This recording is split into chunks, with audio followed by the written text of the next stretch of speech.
Elijah Callahan dropped to his knees in the snow. His hands trembled as he lifted the frozen child from the platform. A piece of paper was pinned to her chest. 2 words: "No one's child." His throat closed. His heart cracked wide open. She couldn't be more than 7 years old. Her lips were blue. Her breath was barely there. And someone had thrown her away like garbage. Not today. Not on his watch. He pulled her close against his chest and ran. If you want to see how one broken man and one abandoned girl changed each other's lives forever, subscribe to my channel and stay until the end. Drop a comment telling me which city you're watching from. I want to see how far this story travels. The wind cut through Devil's Ridge like a blade seeking bone. February 1866, Montana Territory. Elijah Callahan pressed his back against the frozen rock face. Blood dripped from a gash above his left eye, but he didn't wipe it away. His focus remained locked on the trail below. Samuel Garrett stumbled through the snow. The outlaw was wounded, desperate, and dangerous. Behind him lay 17 graves. Men, women, children.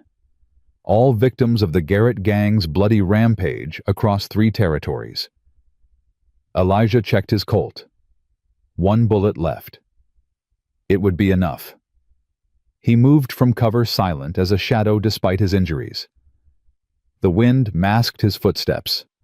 20 yards. 15. 10. Garrett stopped suddenly. Something primal in him sensed the danger. He turned. "The hawk?" Garrett breathed recognition and fear flooding his face. Elijah raised his revolver. "For the 17 souls you sent to early graves." Garrett's hand flew to his holster. Fast, too fast for a dying man. 2 shots thundered across the ridge. Elijah felt fire graze his temple, but his own bullet found its mark. Garrett staggered backward, clutching his chest. His boots caught on the cliff's edge. For one eternal moment, he hung suspended between life and death. "My brother will find you." Garrett gasped, blood bubbling between his lips. "Daniel will make you pay. He'll take everything you love. Your brother should have thought about that before you started killing innocents." Garrett fell backward into the darkness below. Elijah holstered his weapon. He pressed a hand to his bleeding temple. The bounty on Samuel Garrett would be his last. 16 years of hunting men was enough for any soul to bear. He turned to leave. His legs buckled. The world tilted sideways as he collapsed into the snow, his blood staining the white powder crimson. The last thing he saw before darkness claimed him was a lantern bobbing through the blizzard. A woman's voice calling for help. Elijah woke 3 days later in a small cabin. A young woman with chestnut hair was changing the bandage on his head. Her hands were gentle, practiced. "You're awake." She smiled. "I'm Anna. Anna Whitmore. My father and I found you bleeding out in the snow." "How long?" 3 days. The whole territory's talking about you." She set aside the bloody bandage. "The hawk. The man who ended the Garrett gang." Elijah said nothing. "You can stay until you're healed." Anna continued. "After that, well, most folks around here would be grateful to have you." He hadn't planned on staying. Bounty hunters didn't put down roots. But something about Anna's gentle touch.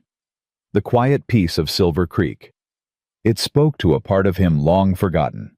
Perhaps it was time for the hawk to rest his wings. 16 years later. Elijah Callahan stood at the window of his ranch house, watching snow blanket the Montana landscape. He was a different man now. A widower of 4 years. His dark hair had turned silver at the temples. His face was weathered by sun and sorrow. The man known as the Hawk existed only in whispers and tall tales told in saloons. He rubbed the old scar at his temple. A habit formed whenever memories threatened to surface. Anna. His Anna. Gone 4 years now to typhoid fever. The grandfather clock struck 5. Time to head to the depot. The horse feed he'd ordered from Helena would be arriving on the morning train. Elijah pulled on his heavy coat and gloves. He cast one final glance at the charred marriage certificate framed above the mantel, the only item he'd managed to save when lightning struck the barn last spring. The edges were blackened, but the names were still legible. Elijah and Anna Callahan. Married June 12, 1867. "I'll be back before noon," he told the empty house. A ritual he'd maintained since her death, as if Anna might still be listening from somewhere beyond. The Silver Creek Depot was quiet at this early hour. January 1882. The coldest winter in 20 years, folks were saying. Elijah's breath formed thick clouds in the lamplight as he stamped his feet to keep blood flowing. "Morning, Callahan." Hank Miller, the depot manager, nodded as Elijah approached. "Cold enough to freeze the tail off a mule." "That it is." The train arrived with a screech of iron against frozen rails. Steam rose like ghostly fingers into the dark sky. Elijah waited as Hank directed the unloading of his feed sacks. He moved to help. Better to keep moving in this cold. Then he heard it. Faint. Easy to miss amid the train's mechanical groans. A cough. Weak. Coming from one of the freight cars. Elijah paused. "You hear that?" Hank shrugged. "Probably just the wind." But Elijah was already moving toward the sound. Something pulled him forward. An instinct he couldn't explain. The freight car door was iced over. He used his full strength to slide it open. Inside, tucked against a pile of burlap sacks, lay a small figure. A child. A girl no more than 7 years old. Her lips were blue. Her chestnut hair was matted with ice. Her thin coat offered nothing against Montana's brutal winter. Pinned to her chest was a scrap of paper. 3 words, scrawled in charcoal. "No one's child." Something cracked inside Elijah's chest. Something he'd kept locked away for 4 years. He reached out, touched her cheek. Cold. Too cold. "Hank, get over here." The depot manager peered into the car. His face went pale. "Good Lord, is she—" "Not yet." Elijah was already removing his coat, wrapping it around the child. "But she will be if we don't get her to Doc Porter. Now." Hank shook his head. "This ain't your business, Callahan. County officials should handle it. Orphans got a process. She'll be dead before your process starts." Elijah lifted the girl. She weighed almost nothing. "My feed can wait." He carried her through the town square, toward the doctor's house. Clara Whitmore stood on her boarding house porch, arms folded against the cold. Anna's older sister, the woman who'd helped nurse him back to health 16 years ago. "What in heaven's name—" Clara stepped forward. "Elijah, is that a child? Found her in the freight car. Frozen half to death." Clara fell into step beside him, her face tight with concern. "Let me help. Get Doc Porter. Tell him hypothermia and likely pneumonia." Clara ran ahead, her skirts flying.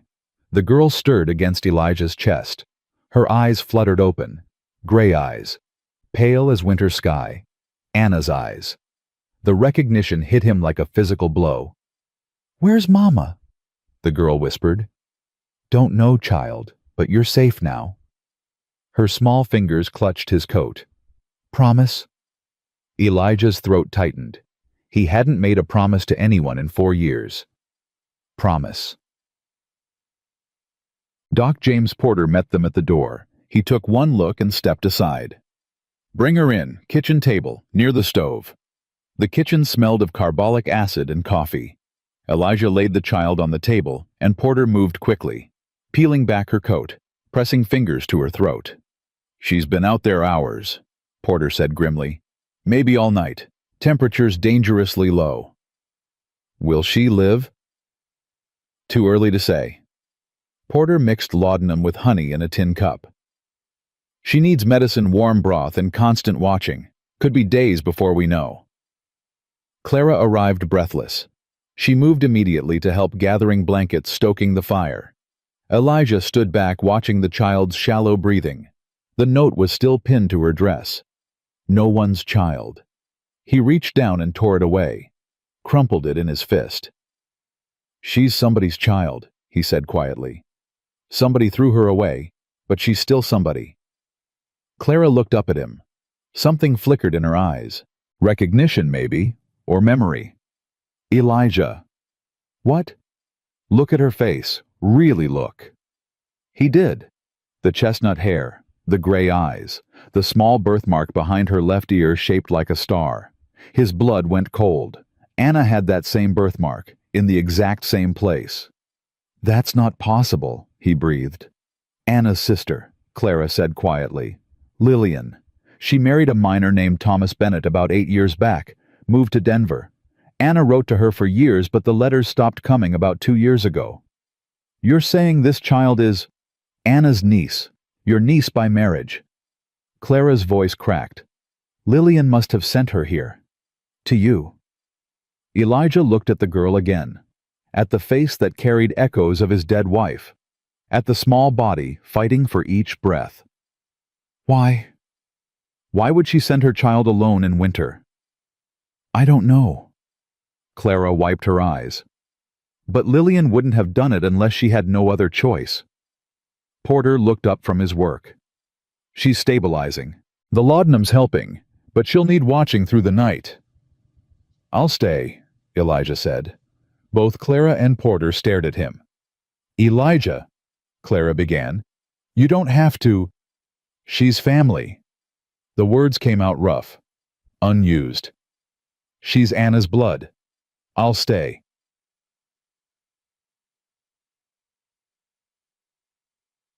The girl woke near midnight. Elijah sat in a chair beside the table watching the fire burn low. He'd sent Clara home hours ago. Porter was sleeping in the next room, ready if needed. Where am I? Her voice was small, frightened. You're safe, Elijah said. In Silver Creek, Montana, Doc Porter's house. The girl tried to sit up, winced, and lay back down. Is this where Mama sent me? Your mama sent you here? She nodded. She said there was family here, people who would want me. Her gray eyes filled with tears. But the note said no one's child. The lady at the train put it on me. Said it would help me find a home faster.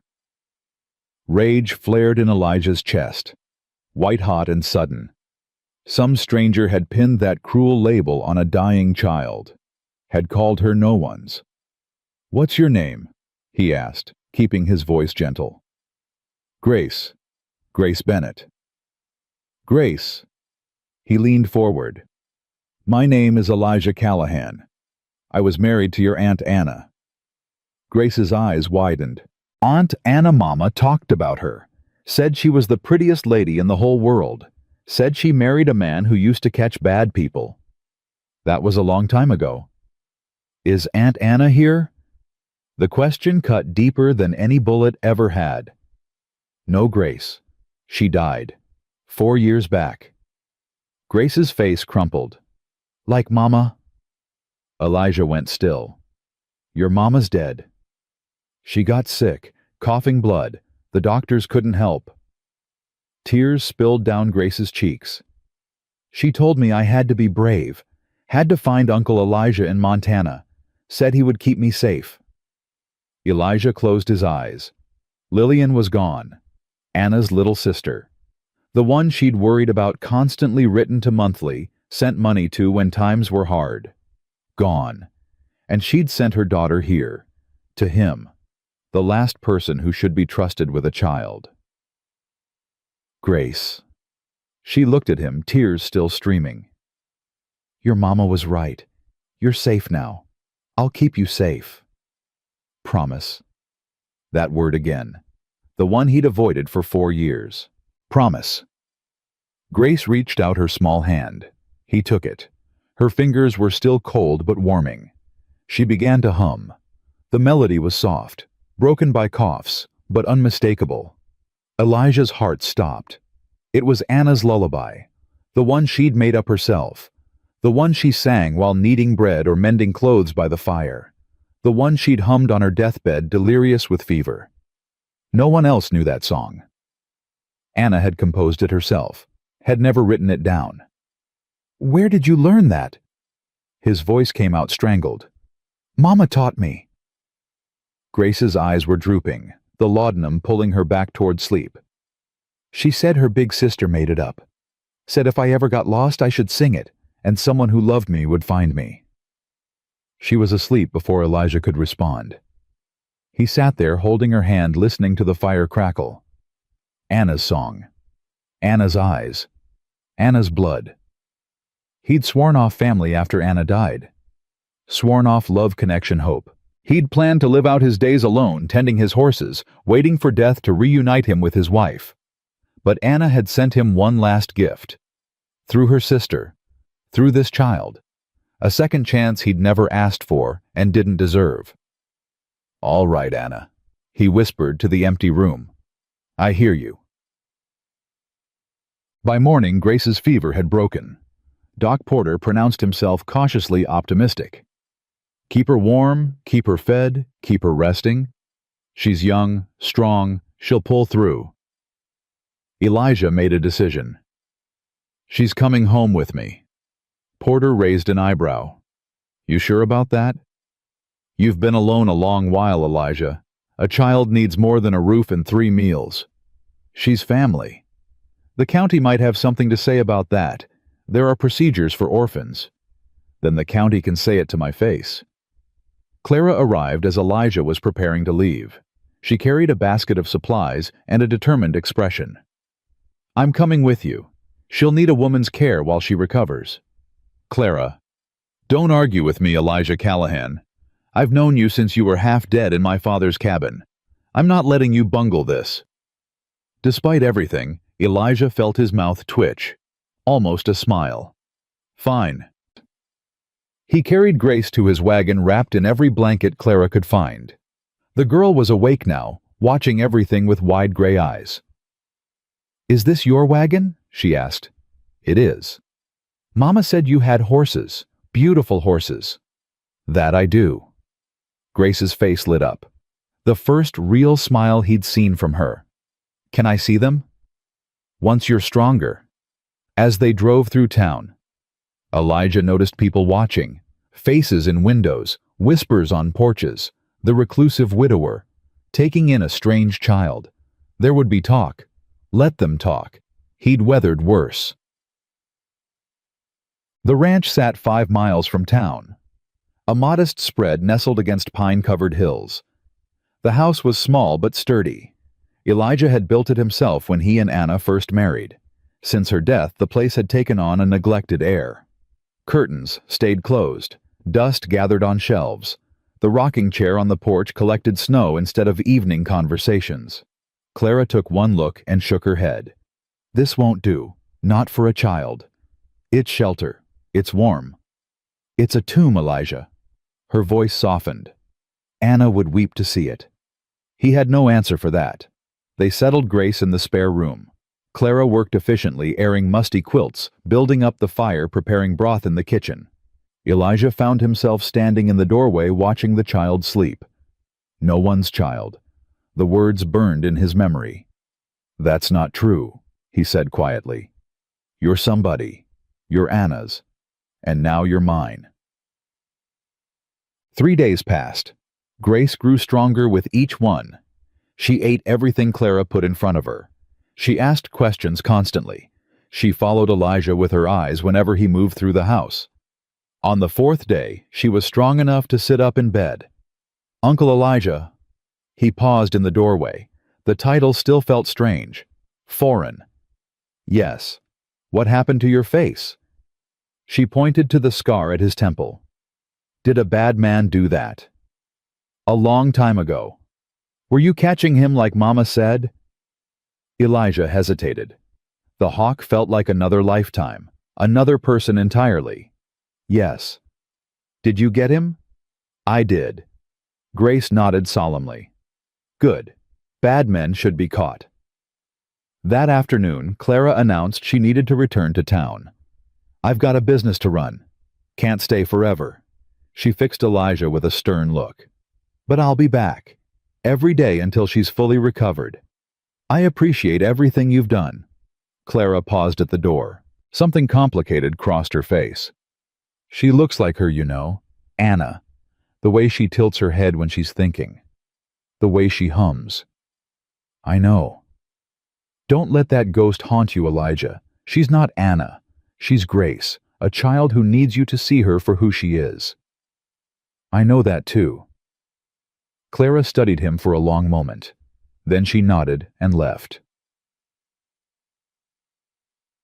That evening, Elijah sat with Grace by the fire. She was wrapped in one of Anna's old quilts, the one with the mountain pattern that Anna had sewn during their first winter together. "Uncle Elijah." "Are you sad?"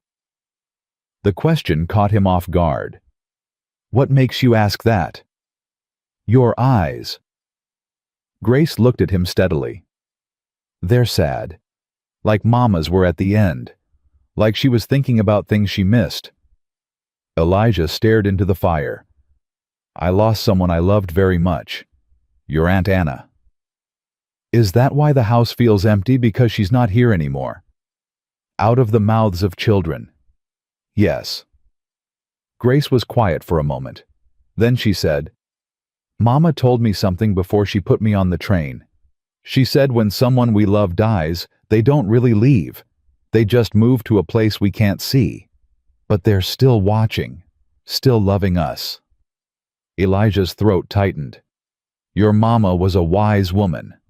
She also said that people who are really gone are the ones who stop being loved. As long as someone remembers them, they're still here." Grace hugged the quilt tighter. "So Aunt Anna's not really gone, because you still remember her." For the first time in 4 years, Elijah felt tears burn his eyes. He didn't let them fall, but they were there. "No," he said roughly. "She's not really gone." Grace reached out and took his hand. Her fingers were warm now, strong. "Then she knows I'm here. She knows you found me." "I reckon she does." They sat in silence as the fire crackled and the wind howled outside. For the first time since Anna died, the house didn't feel quite so empty. A week later, trouble arrived. Elijah was in the barn checking on the horses when he heard riders approaching.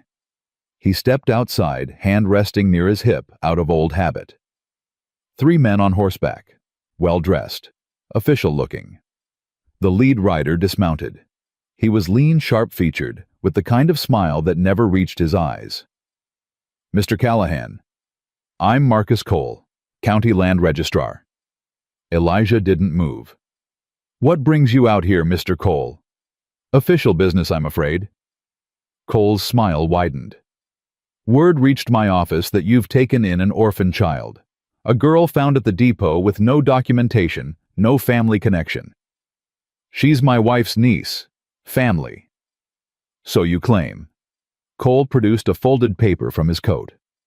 "But according to Territorial Law Section 412, family continuity requires documentation. Birth records, marriage certificates, proof of blood relation. She's 7 years old. She was dying when I found her. Nevertheless, the law is clear. Without proper documentation, the child must be remanded to county custody pending investigation." Cole's eyes gleamed. "Unless, of course, you can provide proof of your claim within 60 days. Elijah felt cold spreading through his gut. Not from the winter air. Something was wrong here. Something beyond bureaucratic procedure. 60 days. Standard timeline. I'm sure you understand." Cole mounted his horse. "I'll be back with my assessment team. Good day, Mr. Callahan." As the riders departed, Elijah watched them go. Marcus Cole. The name meant nothing to him, but the feeling in his gut did. The same feeling he'd had countless times as the hawk. The feeling that told him when a hunt was about to turn dangerous. He walked back to the house where Grace was watching from the window. Who were those men, Uncle Elijah? Nobody important. They looked important. The one in front smiled like he had a secret. Elijah paused. What kind of secret? A bad one. Grace's gray eyes were solemn.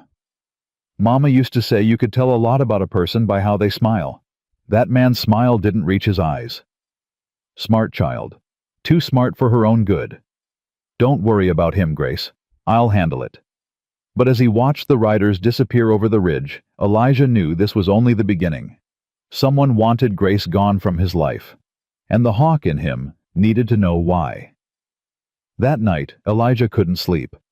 He sat by the window, watching the darkness beyond his mind, turning over Marcus Cole's visit, like a stone hiding something venomous underneath. 60 days. Documentation. County custody. None of it made sense. Orphans came through Montana territory all the time. Folks took them in without paperwork, without officials riding out to make threats. That was how the West worked. You found a child in need, you helped. Simple as that. So why was Marcus Cole so interested in one little girl, Uncle Elijah? He turned. Grace stood in the doorway, the quilt wrapped around her shoulders, her gray eyes wide in the lamplight. You should be sleeping. I heard you walking, back and forth. She patted closer. Are you worried about those men? Come here. She climbed into the chair beside him, tucking her feet under the quilt. For a moment they sat in silence. Grace, I need you to tell me everything about the train. Everything you remember. I already told you. Mama put me on it. Said there was family in Montana. Before that, before your mama got sick, did anyone come to your house? Anyone asking questions? Grace's brow furrowed. There was a man. He came to see Mama a few times. She didn't like him. I could tell because she always locked the door after he left and checked the windows.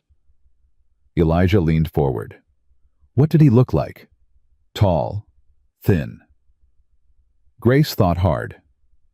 He had a smile that made me feel cold inside, like today. The words hit Elijah like a fist to the chest. The same man, you're sure? I don't know. Maybe. Grace pulled the quilt tighter.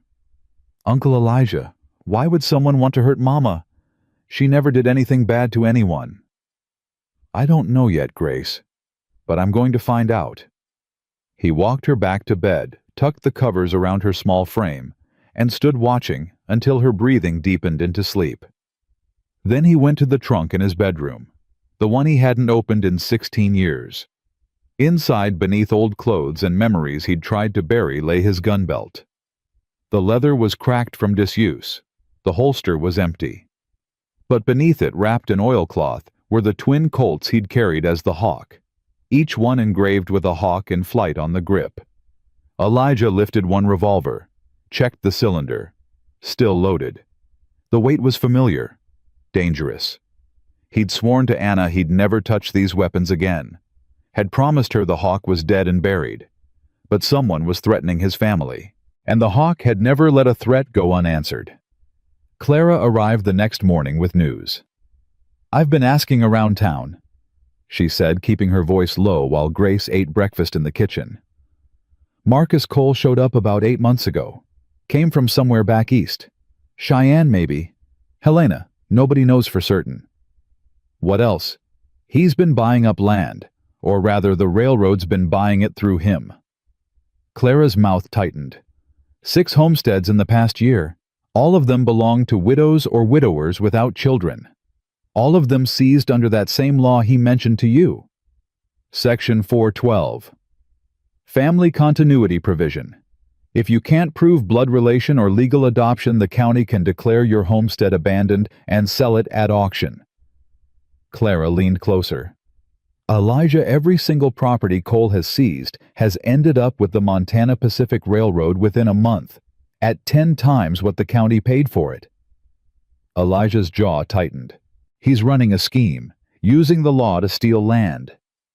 That's what it looks like. But there's more. Clara hesitated. I talked to the telegraph operator. Harold owes me a favor. He said Cole's been sending messages to someone in Cheyenne almost every day since he arrived. Always the same recipient.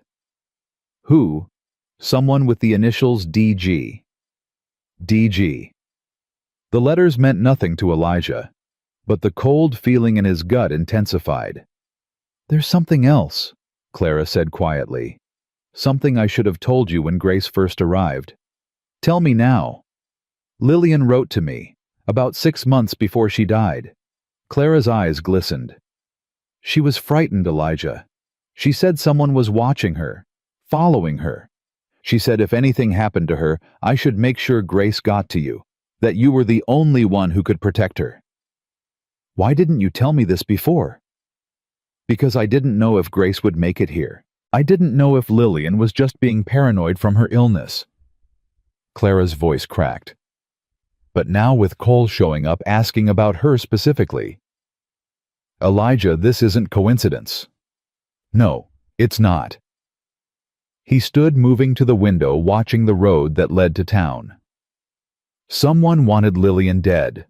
Someone wants Grace gone. And I need to know why. That afternoon, Elijah rode into Silver Creek alone. He'd left Grace with Clara, both of them under strict instructions to lock the doors and speak to no one. The ride into town gave him time to think, to plan, to let the hawk's instincts surface after 16 years of dormancy. Someone was hunting his family. Time to find out who.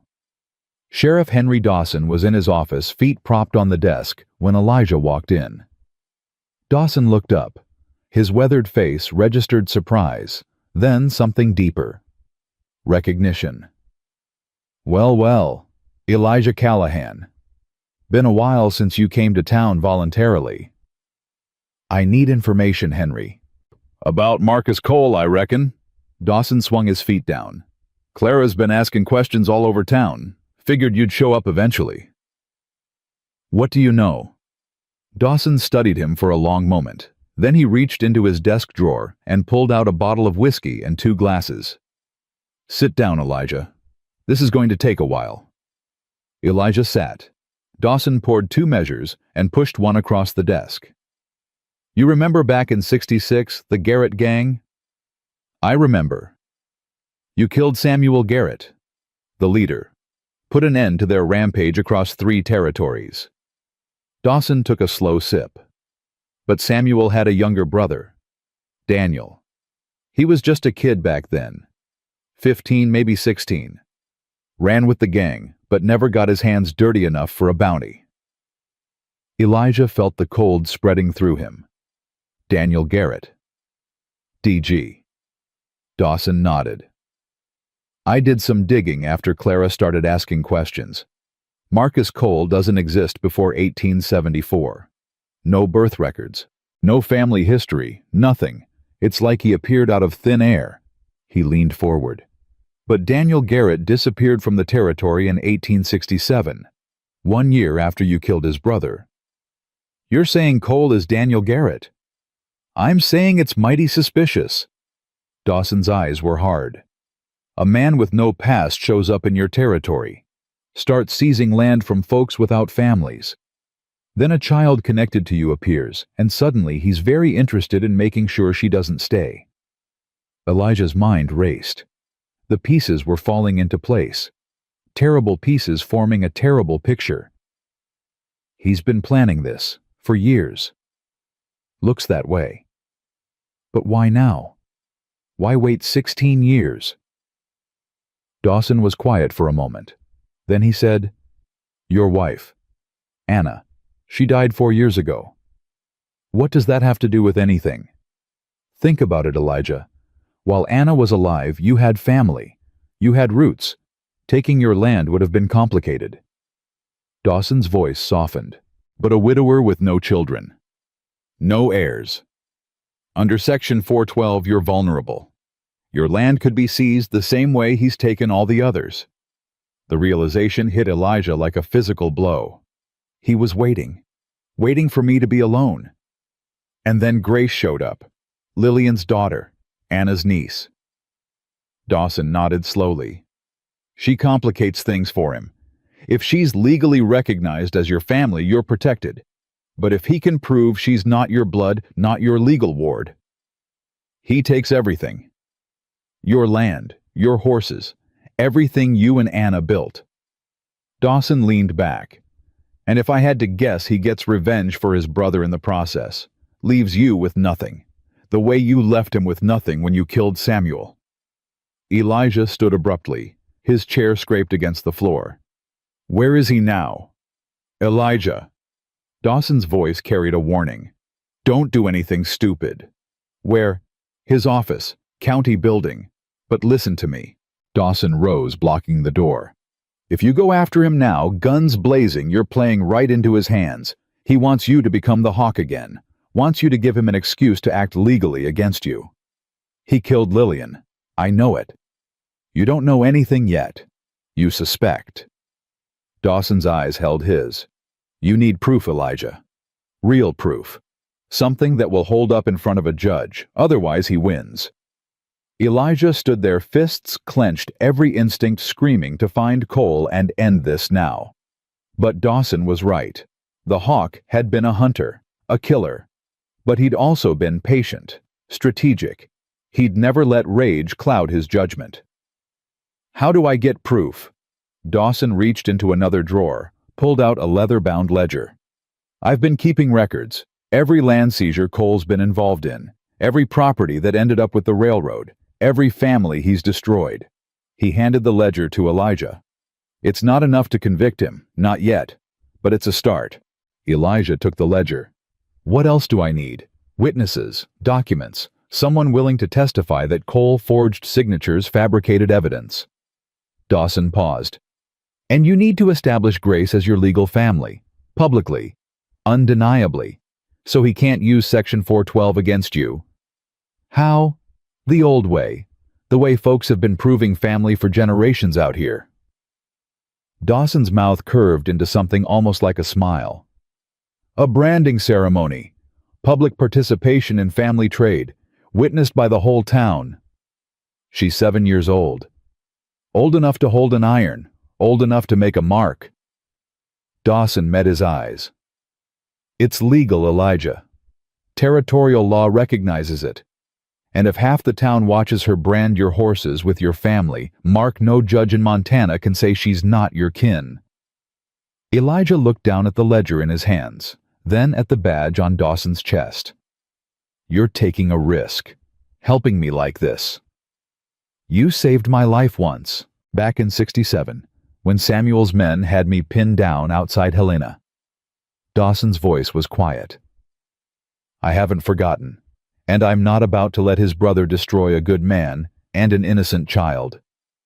Elijah nodded once. "Thank you, Henry. Don't thank me yet. We've got a long fight ahead." Elijah returned to the ranch as darkness fell. Clara met him at the door, her face tight with worry. "What did you find out?" "Where's Grace?" "Sleeping. She wore herself out helping me clean." Clara stepped closer.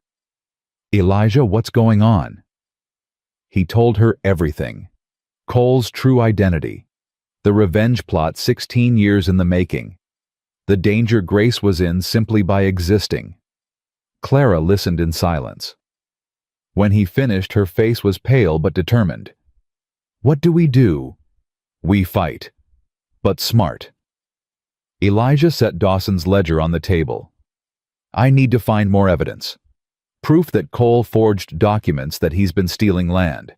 And I need to establish Grace as family before his 60-day deadline. The branding ceremony. Dawson's idea. It's legal, binding. If Grace participates publicly, Cole can't challenge her status." Clara nodded slowly. "I can help.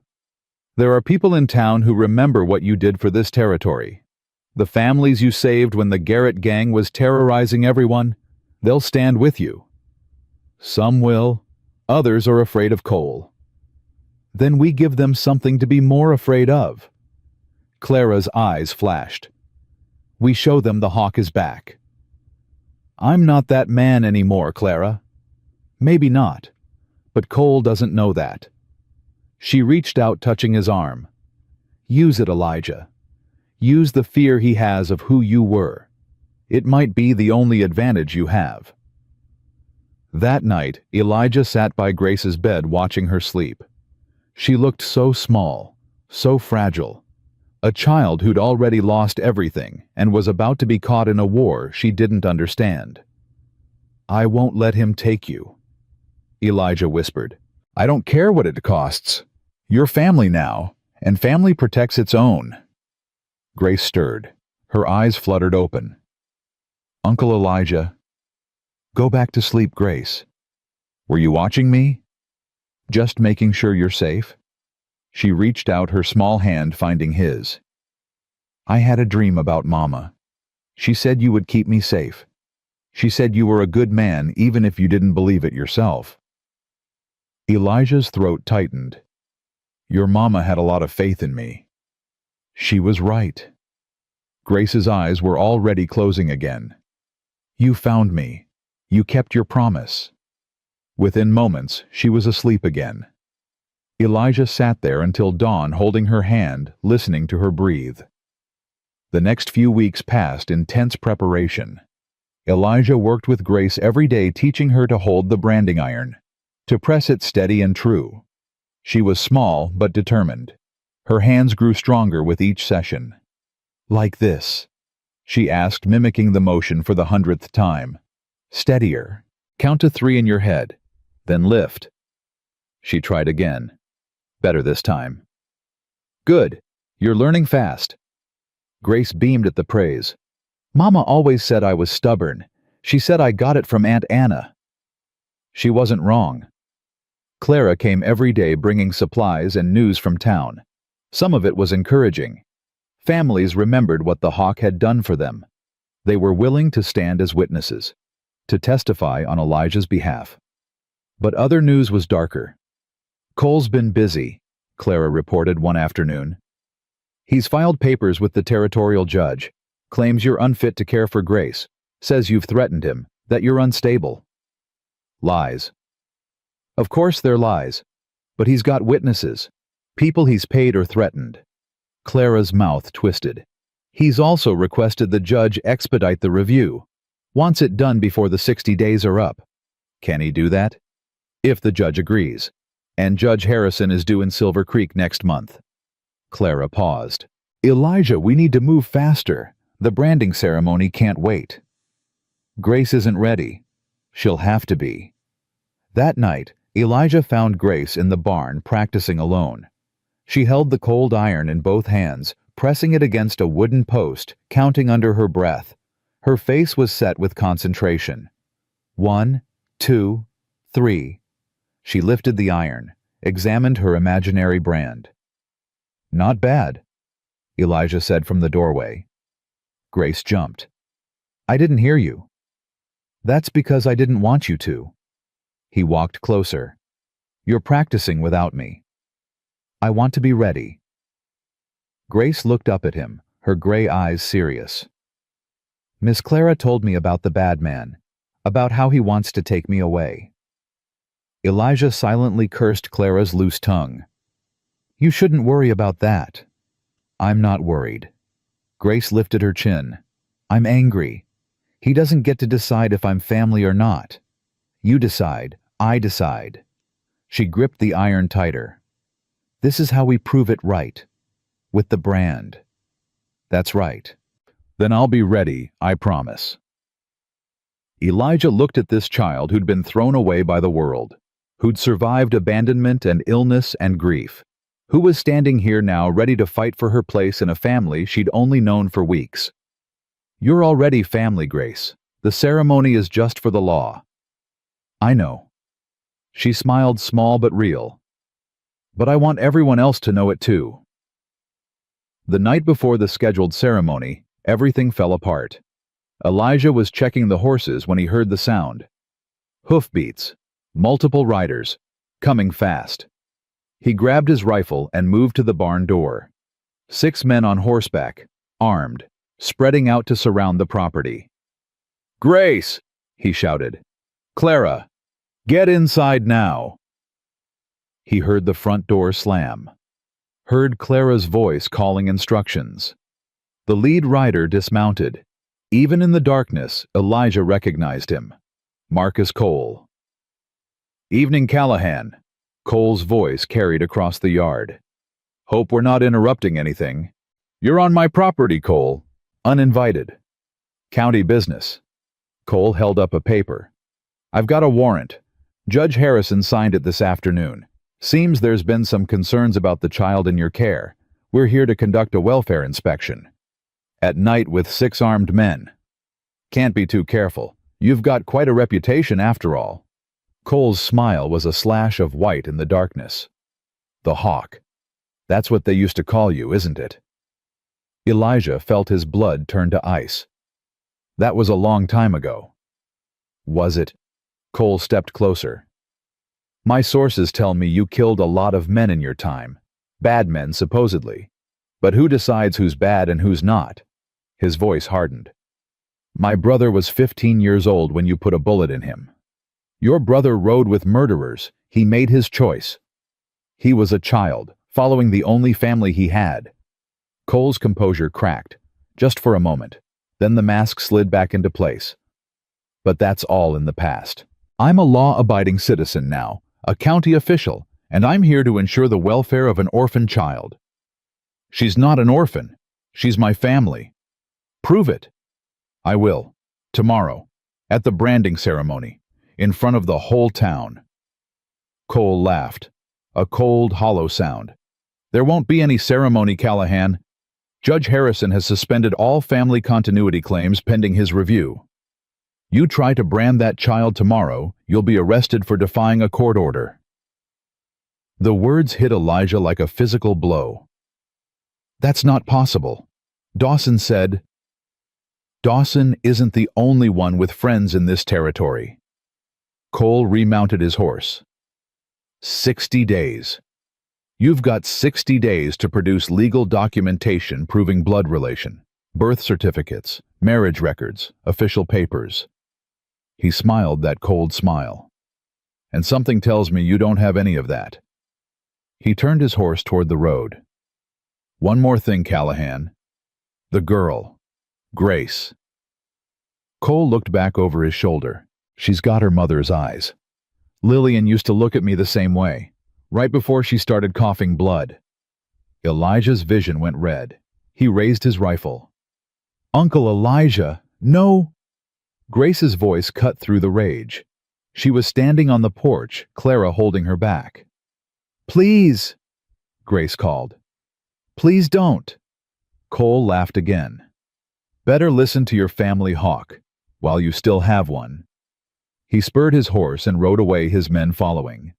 Elijah stood there, rifle raised, watching them disappear into the darkness. His hands were shaking, not from cold, from rage. Clara approached slowly. Elijah, put the rifle down. He lowered it, turned to face them. Grace's face was streaked with tears. He killed Mama, didn't he? That man. He hurt her. Elijah couldn't lie. Not to her. I think so.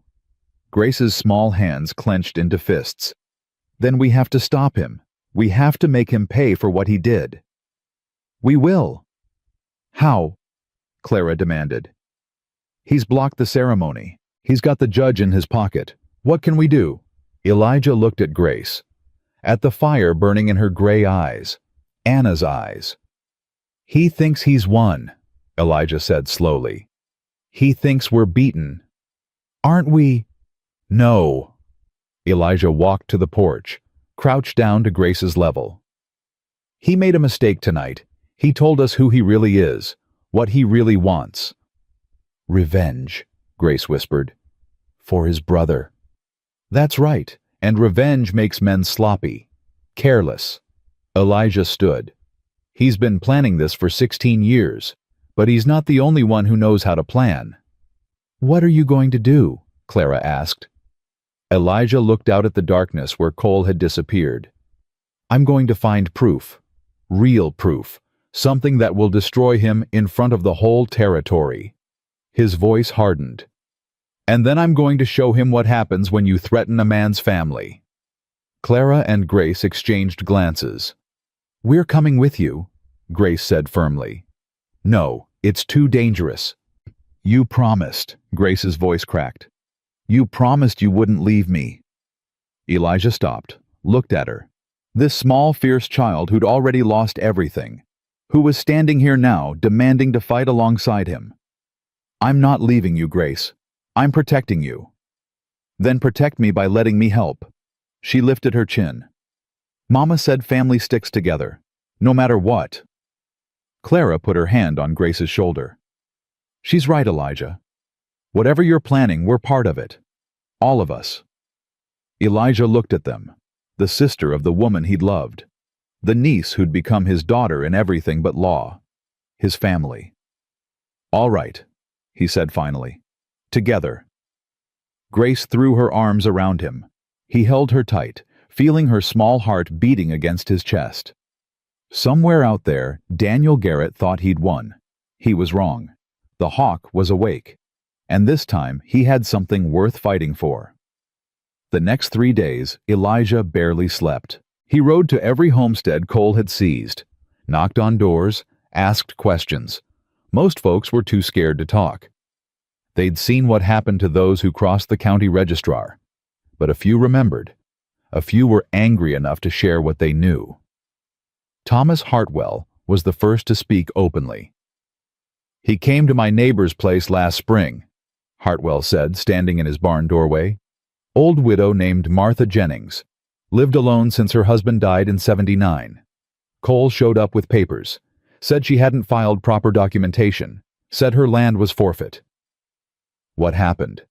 She fought him, showed him her marriage certificate, her husband's military records, everything proper and legal. Hartwell's face darkened. Week later, her cabin burned down, all her documents with it. Cole came back the next day with new papers, said without proof she had no claim. Where is she now? County poorhouse. Lost everything.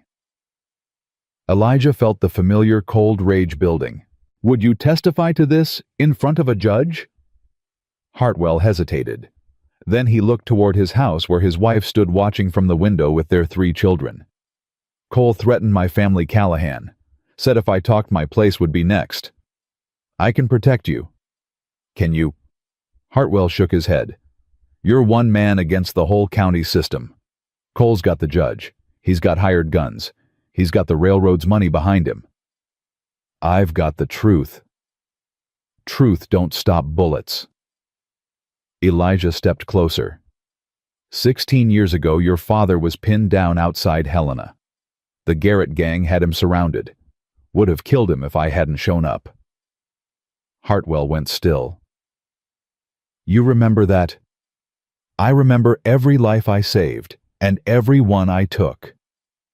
Elijah met his eyes. "Your father told me something before he died. He said his son was a good man, an honest man, the kind who'd stand up when it mattered." Hartwell was silent for a long moment. Then he straightened. "What do you need me to do?" By the end of the week, Elijah had gathered 5 witnesses. 5 families willing to testify against Cole. 5 stories of forged documents, burned homes, stolen land. But it still wasn't enough. "We need the documents themselves," Dawson said when Elijah brought him the testimonies. "Physical evidence of forgery. Without that, it's just their word against his." Where would he keep them? His office, county building. Dawson frowned. "But it's locked tighter than a bank vault. He's got men watching it day and night." Then we find another way in. Clara arrived at the ranch that evening with unexpected news. "I've been talking to Sarah Miller. She works as a cleaning woman at the county building. And she's seen Cole's private ledger. He keeps it in a safe behind his desk. She doesn't know what's in it, but she's seen him adding entries every time he seizes a new property." Elijah leaned forward. "Can she get us access?" "She's terrified of Cole, but her husband was one of the men whose land was stolen." Clara's eyes hardened. "I think she might be willing to help. For a price." "What price?" "She wants her family's land back, once Cole is exposed." Done. The plan took shape over the following days. Sarah Miller would leave a window unlocked on the ground floor. Elijah would slip in after midnight, find the safe, and retrieve whatever evidence was inside. Simple, clean, dangerous. The night before the operation, Grace found Elijah in the barn checking his weapons. "You're going to do something dangerous," she said, not a question. "I'm going to get proof, evidence that will stop Cole." "Let me come with you." "Absolutely not." "But, Grace." Elijah set down his revolver and crouched to her level. "This is something I have to do alone.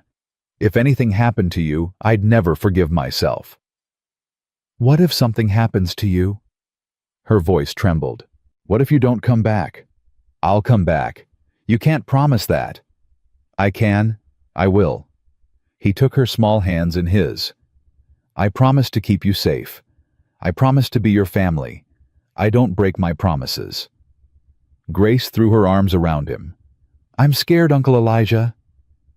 "I know, little one, I know." He held her tight. "But sometimes being brave means being scared and doing the right thing anyway." "That's what Mama used to say." "Your mama was a wise woman." That night, Elijah left the ranch at midnight. The ride to town was quiet. Too quiet. His instincts screamed that something was wrong, but he pushed forward. He'd come too far to turn back now. The county building was dark when he arrived.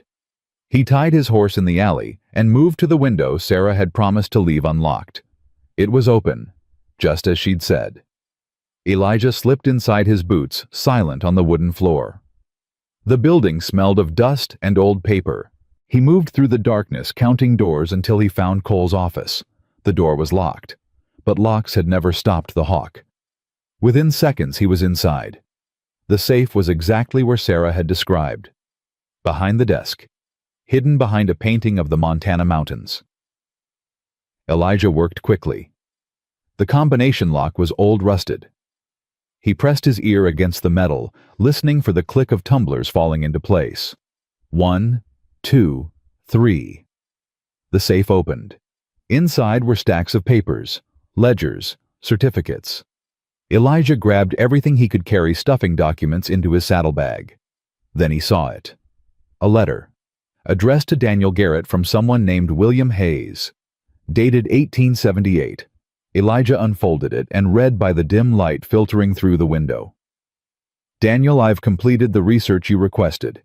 Elijah Callahan married Anna Whitmore in 1867. Her sister Lillian married Thomas Bennett in 1874. They have one daughter, Grace, born 1875. If Callahan dies without heirs, his property reverts to the county under Section 412. However, if the sister's child establishes legal residence with Callahan, his claim becomes protected. Recommend eliminating this possibility before it occurs." Elijah's blood turned to ice. Cole had known about Grace for years. Had been planning this since before Lillian even got sick. He'd murdered Lillian to isolate Grace, to make her vulnerable, to use her as a weapon against Elijah. A sound behind him. The click of a hammer being pulled back. "Don't move, Callahan." Elijah froze. "Drop the papers, slowly." He let the documents fall to the floor. "Turn around." He turned. Marcus Cole stood in the doorway, a revolver aimed at Elijah's chest. Behind him, 2 armed men blocked any escape. "I knew you'd come," Cole said, his smile gleaming in the darkness. "Sarah Miller was very cooperative, after I threatened to burn her children alive." "You're a monster." "I'm a survivor." Cole stepped closer. "Just like you. We're not so different, you and I. I never murdered innocent women and children. No, you just murdered my brother." Cole's voice cracked with 16 years of hatred. "Samuel was all I had. Our parents were dead. Our home was gone. He raised me, protected me, and you put a bullet in his chest and threw him off a cliff. He was a killer. He chose his path. He was my family." Cole's composure shattered. The mask fell away, revealing the broken boy underneath. "And you took him from me. So I'm going to take everything from you. Your land, your horses, your precious little Grace. You touch her and I'll..." You'll what? Cole laughed bitterly. You're done, Callahan. Breaking into a county building, stealing official documents. That's prison time. Maybe worse. He raised his revolver. Or maybe I just end it here. Claim you attacked me. Self-defense. No one would question it. Elijah's mind raced. He was unarmed, outnumbered, trapped. But the Hawk had been in worse situations. Before you kill me, Elijah said slowly, answer one question. Cole hesitated. What? Lillian. Did she suffer? Something flickered in Cole's eyes. Pride, maybe, or cruelty. She coughed blood for 3 months. Arsenic does that. Slow. Painful. His smile returned. She knew it was coming. Knew there was nothing she could do. The only thing she managed was to put that brat on a train before she died. You poisoned her. I removed an obstacle, just like I removed your wife. The words hit Elijah like a physical blow. Anna died of typhoid. Did she? Cole's smile widened. Funny thing about typhoid, the symptoms are very similar to certain poisons, especially if no one thinks to look for them. The world seemed to tilt. 4 years of grief. 4 years of blaming himself for not being there. And all along it had been murder. You killed Anna. I killed your future. Cole raised the revolver, aiming between Elijah's eyes. And now I'm going to finish the job. A shot rang out, but it didn't come from Cole's gun. Cole staggered, clutching his shoulder. Blood seeped between his fingers. What? Another shot. One of Cole's men fell. Chaos erupted. Elijah dove for cover as gunfire exploded around him. He heard shouts, running footsteps, the crash of breaking glass. Then a familiar voice. Elijah, this way! Sheriff Dawson appeared in the doorway, rifle in hand. Behind him, Thomas Hartwell and 3 other men from town, all armed. Move now! Elijah grabbed the scattered documents and ran. They burst out of the building into the night air. More shots followed them, but Dawson's men provided covering fire. How did you know? Elijah gasped as they mounted their horses. Clara figured something was wrong when you didn't come back by 2. She woke me up. Dawson spurred his horse forward. Good thing she did. They rode hard through the darkness, leaving Silver Creek behind. Cole's voice echoed after them, twisted with rage. This isn't over, Callahan. I'll burn everything you love. The rest was lost to the wind. They didn't stop until they reached Hartwell's ranch, 5 miles from town. Inside, Elijah spread the stolen documents across the kitchen table. His hands were shaking, not from fear, from rage. He killed them, Elijah said quietly. Anna, Lillian. He murdered them both. What? Clara had been waiting at Hartwell's. Her face went pale. That's not possible. Anna died of typhoid. The doctor confirmed it. The doctor didn't know to look for poison. Elijah showed her the letter. Cole's been planning this for years. He killed Lillian to isolate Grace. He killed Anna to isolate me. Clara read the letter. Her hands began to tremble. Oh God, Elijah, all this time. He confessed, tonight, bragged about it. Elijah's voice was like ice. He's going to pay for what he's done, all of it. How? Dawson asked. He's wounded, but he's not dead, and he's still got men, still got the judge in his pocket. Not anymore. Elijah held up another document, a ledger page showing payments to Judge Harrison. This proves the judge has been taking bribes. His rulings are invalid. Every land seizure Cole made can be overturned. That's incredible. But Cole won't just accept defeat. He'll come after you, after Grace. Let him come. Elijah's eyes were hard. I'm done running, done hiding. He wants the Hawk, he's going to get him. They rode back to Elijah's ranch at dawn. The house was quiet when they arrived. Too quiet. Elijah dismounted before his horse had fully stopped running for the front door. It was open. "Grace Clara." No answer. He burst inside, heart pounding. The main room was in shambles, furniture overturned, broken dishes on the floor, signs of a struggle. No, no, no, no. He ran to Grace's room. Empty. On the bed, pinned to her pillow, was a note. "You took my brother. Now I'll take what matters most to you. Bring the documents to Devil's Ridge. Midnight. Come alone, or the girl dies." Elijah's hands crushed the paper.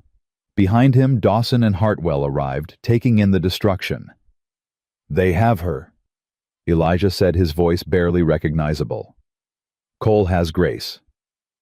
"Elijah." "He wants me to come alone, to exchange the documents for her life." "It's a trap," Dawson said. "He'll kill you both the moment he has what he wants." "I know." "Then what are you going to do?" Elijah turned to face them. In his eyes was something they hadn't seen before. Something cold and ancient and utterly without mercy. "I'm going to get my daughter back, and then I'm going to kill Daniel Garrett." "You can't go alone," Hartwell protested. "It's suicide." "He said come alone. If he sees anyone else, he'll hurt her." Elijah moved to the trunk in his bedroom, pulled out the twin Colts he'd sworn never to use again. Strapped on the gun belt. "But that doesn't mean you can't follow, at a distance. Be there when I need you." Dawson nodded slowly. "We'll be there, all of us. Give me 30 minutes with him. If I'm not out by then, come in shooting. And Grace." Elijah checked his revolvers, loaded, ready. "Grace is the only thing that matters. If something happens to me, you get her out, no matter what." Clara appeared in the doorway. Her face was tear-streaked but determined. "They knocked me unconscious. Took her while I was on the floor." Her voice broke. "I'm sorry, Elijah. I tried to stop them. This isn't your fault. Let me come with you, please. She's my family too." Elijah crossed to her, put his hands on her shoulders. "I need you here. Safe. Grace is going to need someone when this is over. Someone who loves her." Clara's tears fell freely now. "Bring her home, Elijah. Promise me." "I promise." He walked out into the cold morning air, mounted his horse, and rode toward Devil's Ridge, toward the place where the hawk had died 16 years ago. Tonight, the hawk would rise again. The ride to Devil's Ridge took 3 hours. Elijah knew this territory. Every rock, every trail, every shadow. He'd hunted Samuel Garrett through these same mountains 16 years ago, had ended the outlaw's life on that same cliff edge. Now he was returning to face the brother. The ridge came into view as the sun began to set. A flat expanse of rock overlooking a canyon 500 feet deep. The same canyon Samuel Garrett had fallen into all those years ago. Cole was waiting. He stood near the cliff edge, Grace held in front of him like a shield. A knife gleamed at her throat. Behind him, 6 armed men spread out across the ridge. "You came," Cole called as Elijah dismounted. "I wasn't sure you would." "Let her go, Daniel." "Daniel." Cole laughed bitterly. "No one's called me that in 16 years. I like it. It reminds me of who I used to be, before you destroyed my life." Elijah walked forward slowly, hands visible. "She's a child. She has nothing to do with what happened between us." "She has everything to do with it." Cole pressed the knife closer to Grace's throat. She whimpered but didn't cry out. "You took my family. Now I'm taking yours. You want revenge, fine. Take it on me, not her." "Oh, I will. But first I want you to watch." Cole's eyes gleamed with madness. "I want you to feel what I felt when I saw my brother's body at the bottom of that canyon, when I had to bury him with my own hands." "Uncle Elijah." Grace's voice was small but steady. "I'm not scared." "I know, little one. I know." "She's brave," Cole admitted. "Just like her mother. Lillian didn't cry either, not even at the end." How much poison did it take? Elijah's voice was deadly calm. To kill a woman who never did you any harm. 3 months of small doses, in her medicine. She never suspected. Cole smiled. Neither did your wife. Anna was easier. Just a few weeks. She was already weak from that winter fever. Grace's eyes widened. You killed Aunt Anna too?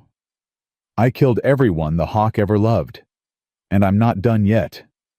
Elijah's hand moved toward his holster. Don't. Cole pressed the knife harder. A thin line of blood appeared on Grace's neck. Drop your guns, both of them. Kick them away. Elijah hesitated. Do it, or I swear I'll cut her throat right here. Slowly, Elijah unbuckled his gun belt, let it fall to the ground, kicked it away. The documents, too. Everything you took from my office.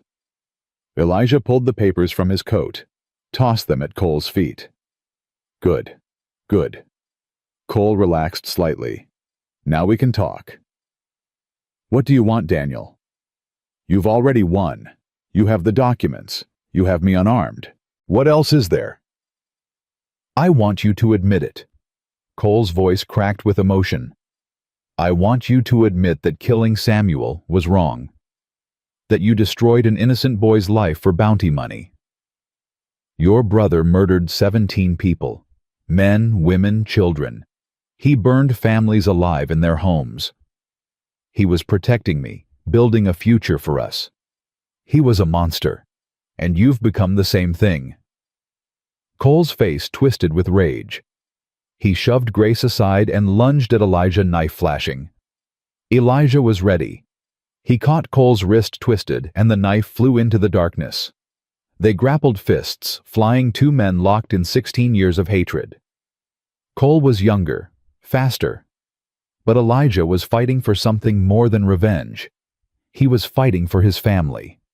A blow caught Elijah in the ribs. Another split his lip. He staggered backward toward the cliff edge. This is where it ends. Callahan, Cole screamed. The same place Samuel died. The same fall. He charged. Elijah sidestepped at the last moment. His hand shot out, grabbing Cole's collar. For one eternal second they teetered on the edge. Let me go, Cole screamed. Is that what you want? Elijah's voice was ice. To join your brother. You murdered him. I stopped a killer, just like I'm stopping you. Elijah pulled Cole back from the edge, throwing him to the ground. But I'm not going to kill you, Daniel. You're going to stand trial. Face justice. Everyone is going to know what you've done. No! Cole scrambled backward. No, I won't. I can't. Uncle Elijah. Grace's scream came too late. One of Cole's men had circled around. His rifle was aimed at Elijah's back. The shot rang out, but it wasn't Elijah who fell. Sheriff Dawson emerged from the darkness, his rifle smoking. The gunman collapsed. Now! Dawson shouted. Hartwell and the others burst from cover surrounding Cole's remaining men. Shots were fired. Men fell. Within moments, it was over. Elijah stood over Cole, breathing hard. It's finished, Daniel. You've lost. Cole stared up at him, eyes empty of everything except despair. Then kill me. End it. No. Elijah turned away. You're going to live. You're going to remember every day what you've done.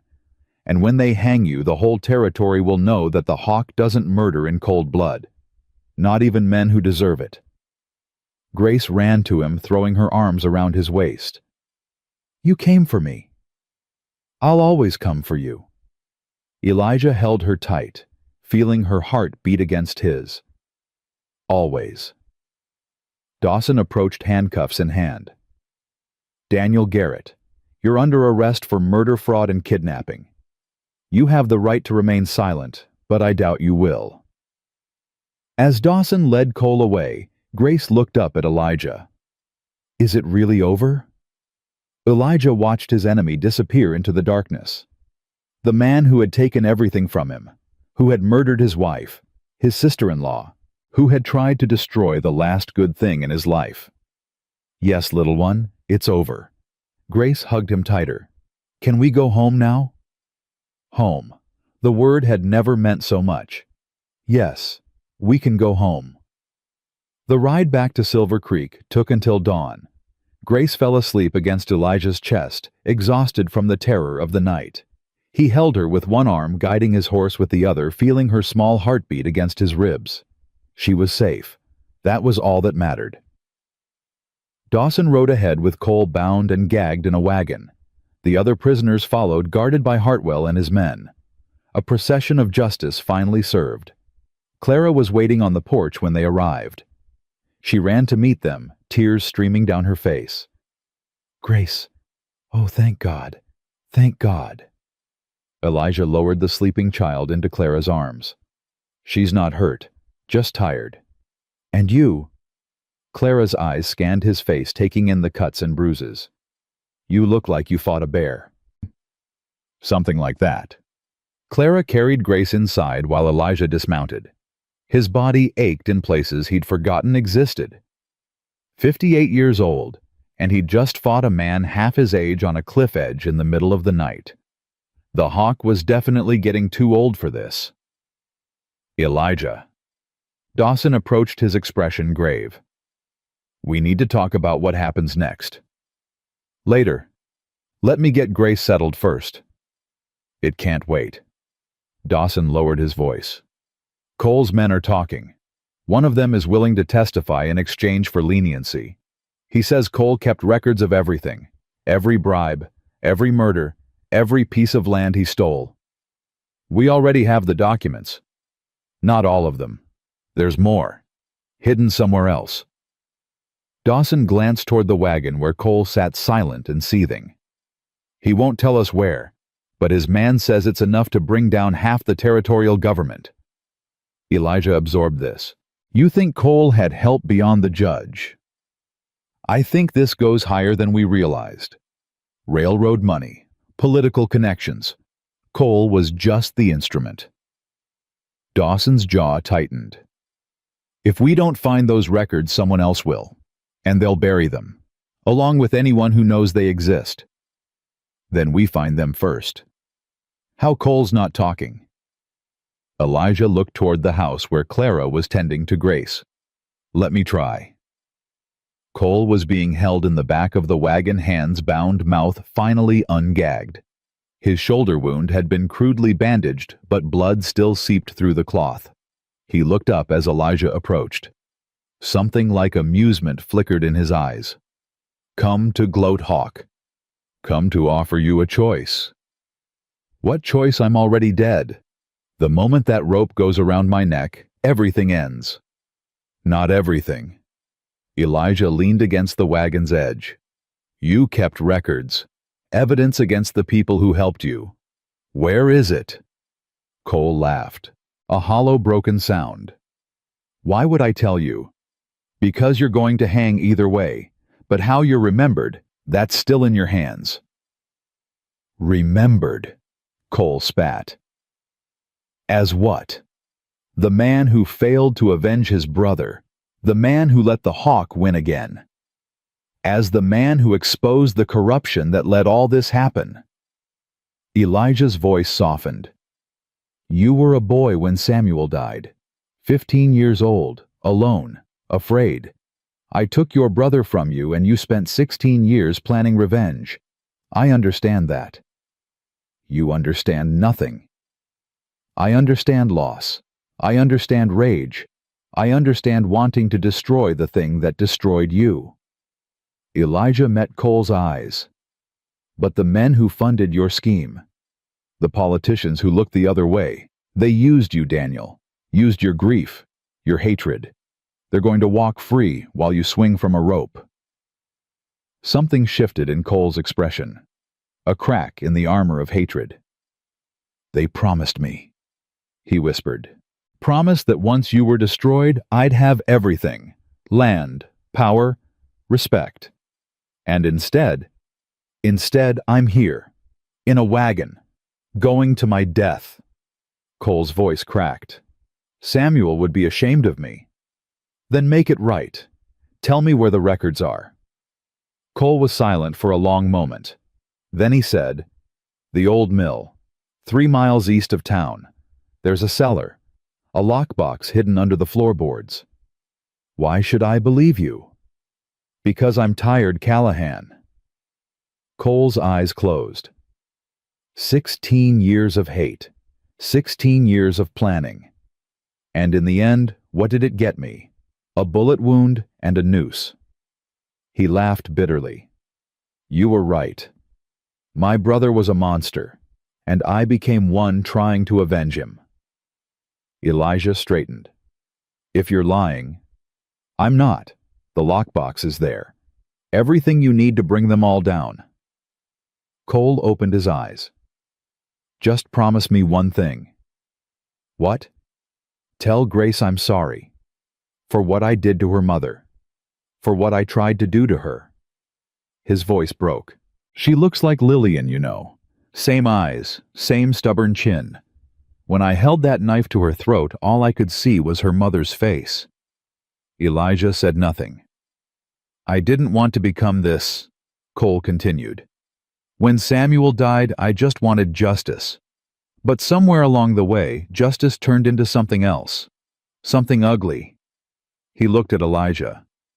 "Don't let her become like me. Don't let hate consume her the way it consumed me." "She won't." "How can you be sure?" "Because she has something you never did."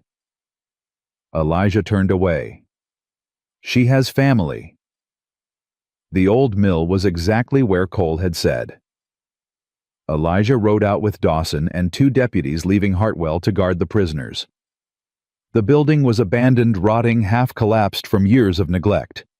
The cellar was hidden beneath a trapdoor in the corner. Elijah descended first, lantern in hand.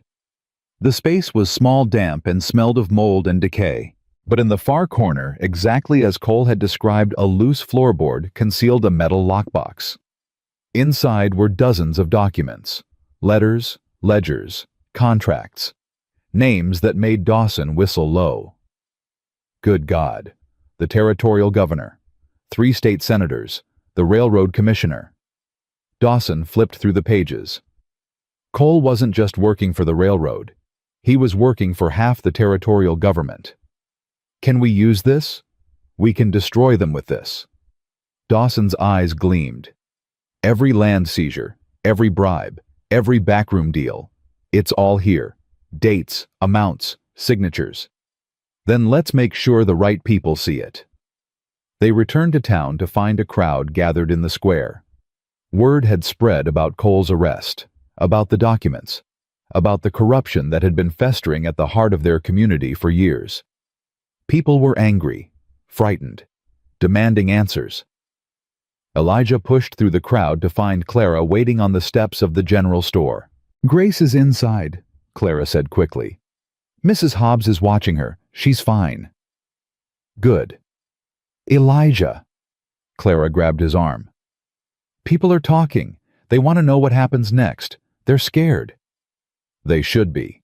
What Cole did, it wasn't just him. It was a whole system designed to steal from people like us, widows, orphans, anyone without power. "Can you stop it?" "I can try." He climbed the steps, turning to face the crowd. 50, maybe 60 people. Faces he'd known for years. Neighbors, friends, fellow ranchers who'd weathered hard times together. "You all know me," Elijah began. "You know what I was, what I did. The man they called the Hawk." Murmurs rippled through the crowd. "I thought that man was dead, buried with the past. But last night he came back. Because someone threatened my family. Threatened the little girl I took in from a train depot. The girl someone labeled no one's child." He held up the documents from the lockbox. "Marcus Cole isn't just a corrupt county registrar. He's Daniel Garrett, brother of Samuel Garrett, the last member of the gang I brought to justice 16 years ago. He murdered my wife. He murdered his own cousin by marriage, Grace's mother. He tried to murder Grace, and he's been stealing your land for years." Angry shouts erupted from the crowd. "But he didn't do it alone." Elijah's voice cut through the noise. "He had help. Powerful help. Men in Cheyenne. Men in Helena. Men who saw us as nothing more than obstacles to their railroad profits. He let that sink in. I have evidence, names, dates, proof of every crime they committed. And I'm going to make sure a real judge sees it. A judge who can't be bought. Who? Someone called out. Judge Harrison was in Cole's pocket. Then we go over his head. To the Territorial Supreme Court. To Washington if we have to. Elijah's eyes swept the crowd. This isn't just about my land. It's about all of us. Every family Cole targeted. Every homestead he stole. Every life he destroyed. Thomas Hartwell stepped forward. I'll testify. My neighbor lost everything because of Cole. I saw it happen. So will I. Martha Jennings emerged from the crowd, old and frail but unbowed. He burned my home, took my land, left me with nothing. One by one others joined. 5, 10, 20. Voices rising, names being called, stories being told. Dawson stepped up beside Elijah. I'll wire the territorial marshal today. Request an emergency investigation. With this evidence and these witnesses, we can bring down everyone involved. Clara squeezed Elijah's hand. You did it. Not yet, but we've started. The next few weeks were a whirlwind.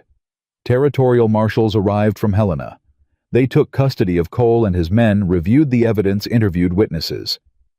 The documents from the lockbox proved everything Elijah had claimed and more. Judge Harrison was arrested at his home, still in his nightclothes. 3 territorial senators resigned in disgrace. The railroad commissioner fled to Canada, but was captured at the border. And through it all, Elijah focused on what mattered most. Grace.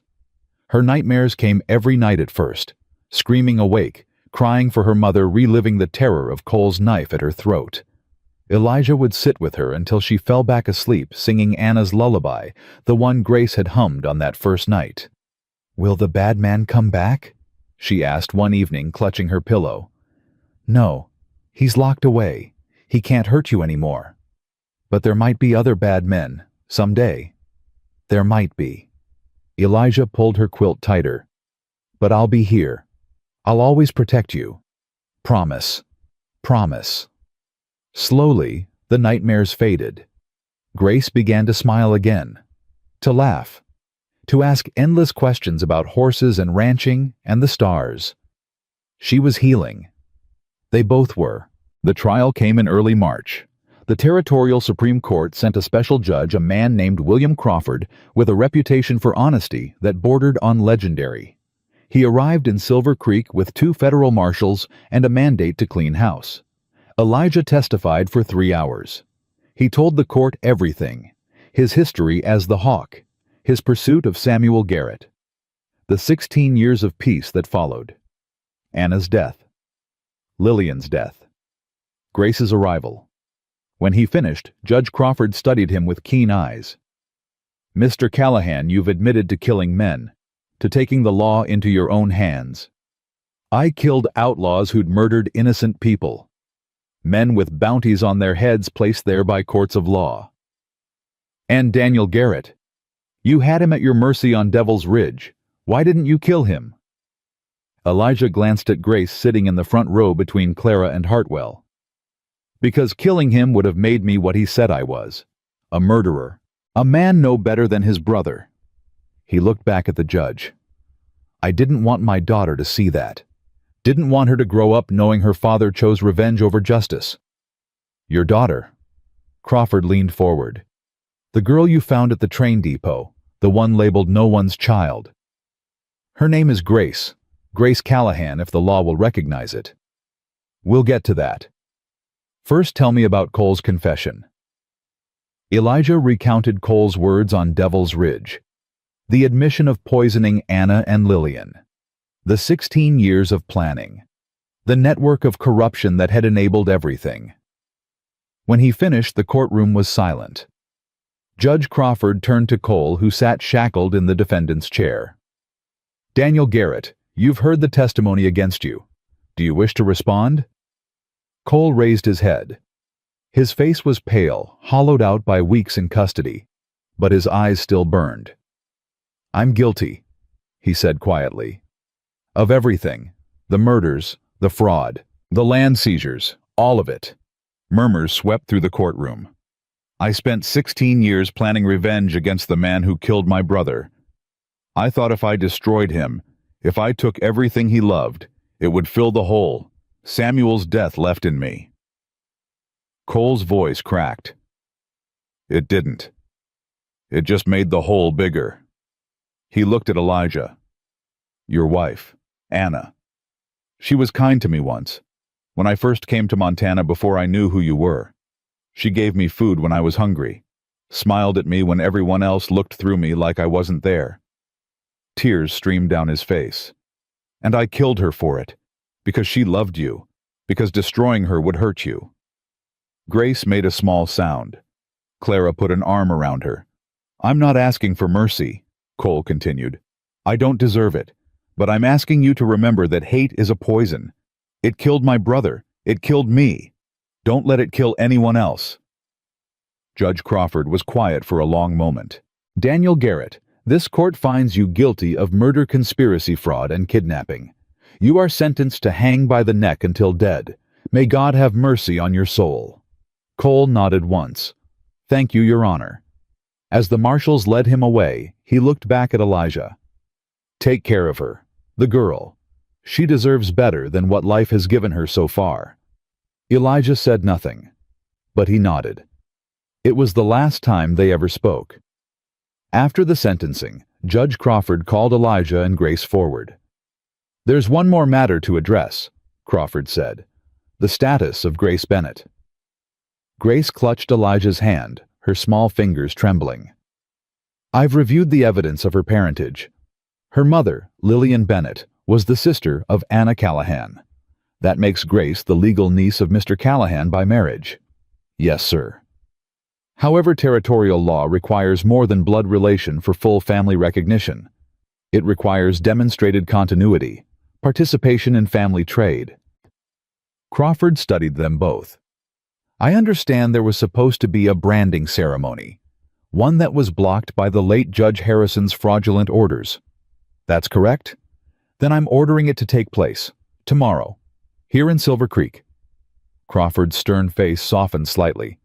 "With proper witnesses and full legal recognition." Grace looked up at Elijah, hope blazing in her gray eyes. "We get to do it for real." "For real." The branding ceremony took place at noon the next day. Half the town turned out. Ranchers, merchants, families who'd been robbed by Cole's schemes. They gathered around Elijah's corral, watching as Grace prepared to make her mark. The branding iron was hot, glowing orange in the forge. The EC star design stood out clearly, Elijah Callahan's family mark. Grace pulled on her leather gloves. Her face was set with determination. "Remember what I taught you," Elijah said quietly. "Steady hands. Count to 3. Lift clean." "I remember." The young colt was secured to the branding post. It shifted nervously, sensing something important was about to happen. Grace approached iron in hand. The weight was challenging, but she didn't waver. She pressed the iron to the colt's flank. "EC Star," she called out, her voice clear and strong. "This is my family's mark." 1, 2, 3. She lifted the iron. The brand was perfect. Clean lines, clear design. Unmistakably the Callahan mark. The crowd erupted in cheers. Judge Crawford stepped forward, document in hand.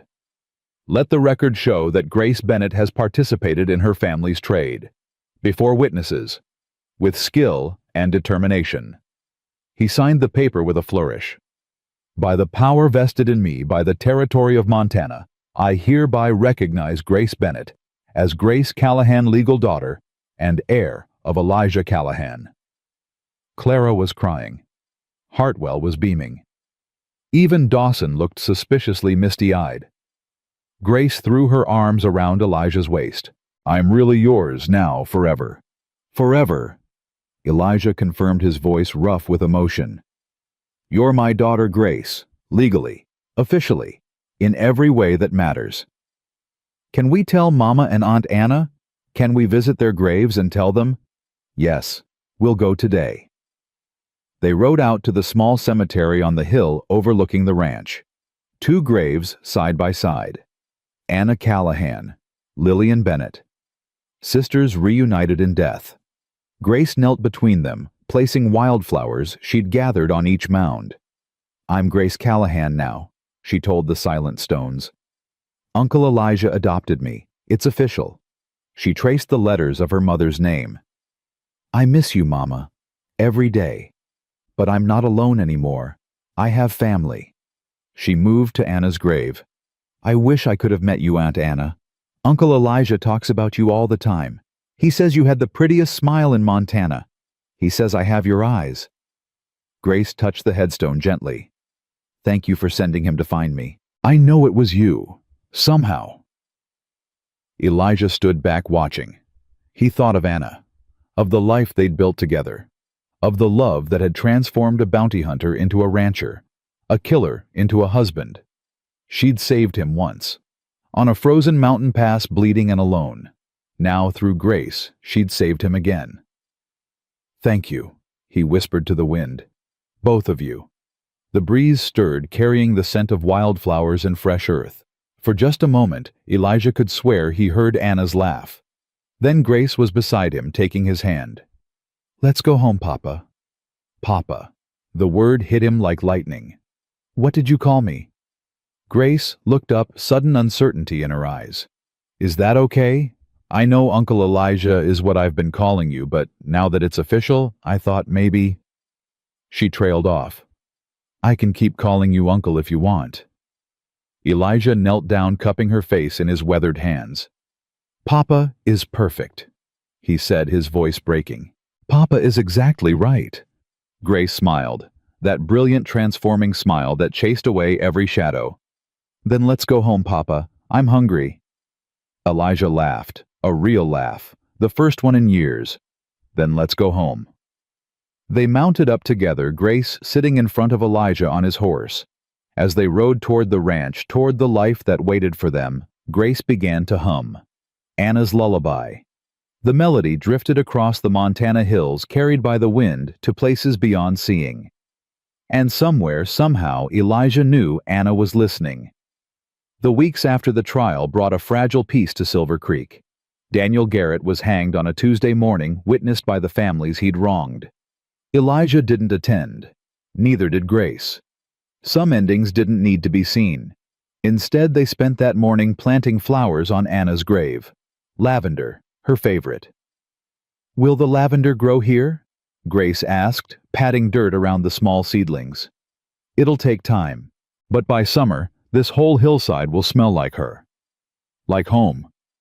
Yes, like home. The stolen lands were returned to their rightful owners. Martha Jennings got her property back, along with compensation from the railroad company. Thomas Hartwell received a commendation from the territorial governor. Sheriff Dawson was promoted to territorial marshal, though he insisted on staying in Silver Creek. "Someone's got to keep an eye on you, Callahan," he said with a rare smile. "Lord knows you attract trouble like honey attracts bears." Clara moved into the guest cabin on Elijah's property. She claimed it was to help with Grace's education, but Elijah suspected she simply didn't want to be alone anymore. None of them did. Spring came early that year. The snow melted. The creeks ran full. New calves were born, and Grace was there for every birth, holding lanterns through long nights, learning to guide new life into the world. "This one's stuck." She called one midnight, her small hands steady despite the urgency. "Papa, it's not coming out right."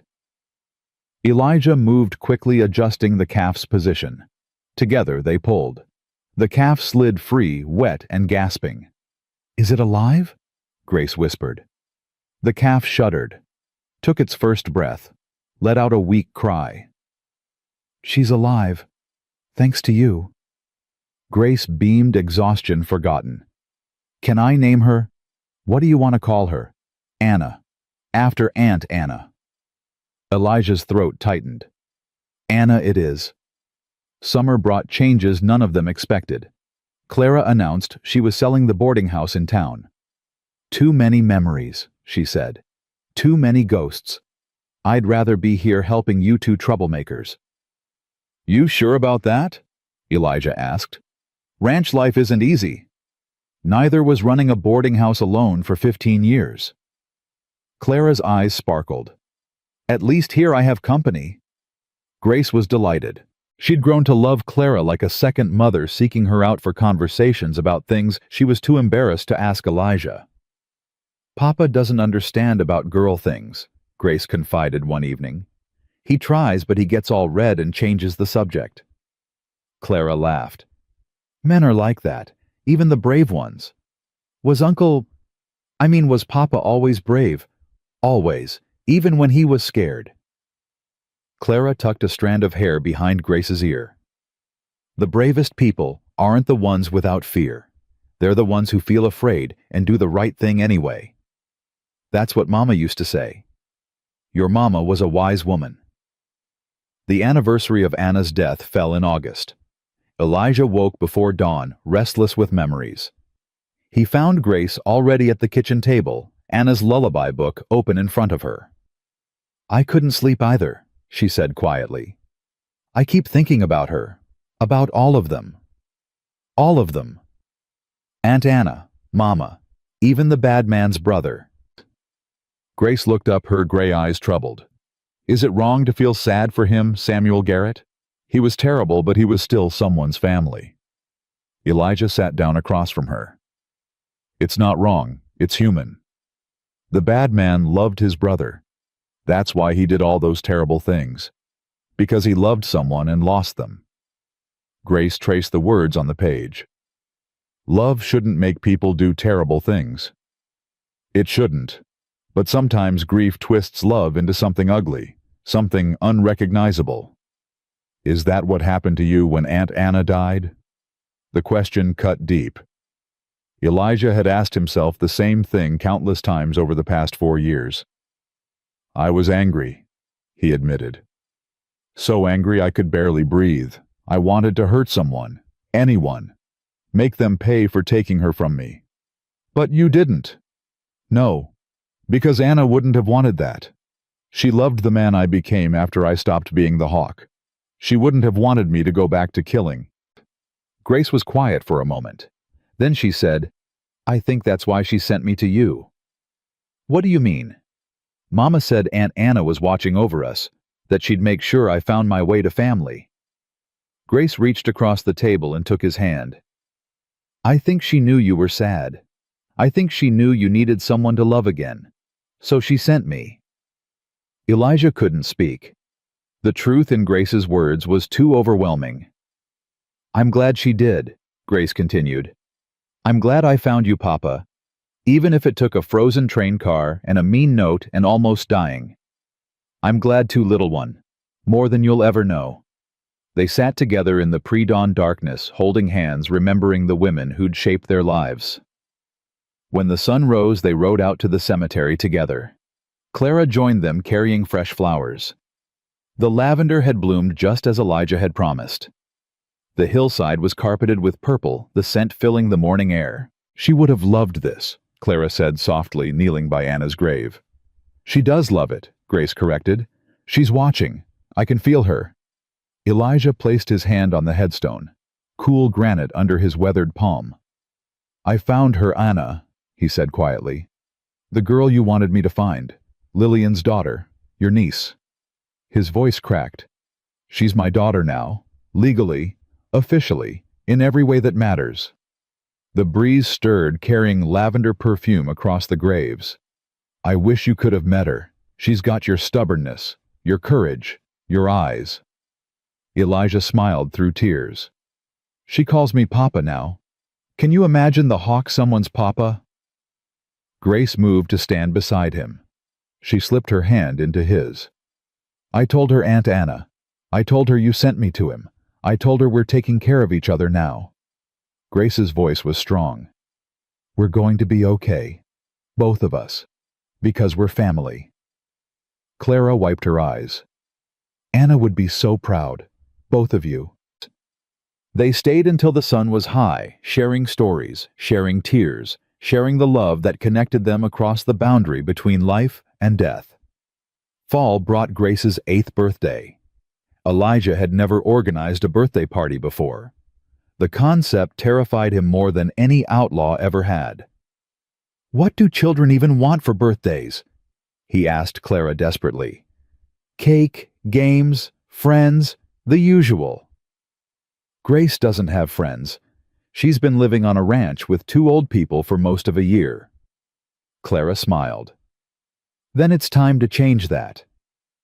Invitations were sent to Hartwell's grandchildren, to the Dawsons' nephew, to families throughout Silver Creek who'd stood with them during the trial. Grace was bewildered when wagons began arriving on her birthday morning. "Who are all these people?" "Your guests." "My what?" "It's your birthday, Grace. You're supposed to have a party." Grace stared at him. "I've never had a birthday party before." "Then it's about time you did." The day was chaos. Children running everywhere, games Elijah didn't understand, more food than anyone could possibly eat. Laughter and noise, and the beautiful mayhem of community. Grace moved through it all with wide-eyed wonder, making friends she'd never had the chance to make before. By evening, she had a circle of girls her own age giggling together over secrets Elijah was probably better off not knowing. "Thank you, Papa," she said that night, exhausted but glowing. "This was the best day of my whole life." "You deserve it. You deserve every good thing. Even cake for breakfast tomorrow. Don't push your luck." Grace giggled and hugged him tight.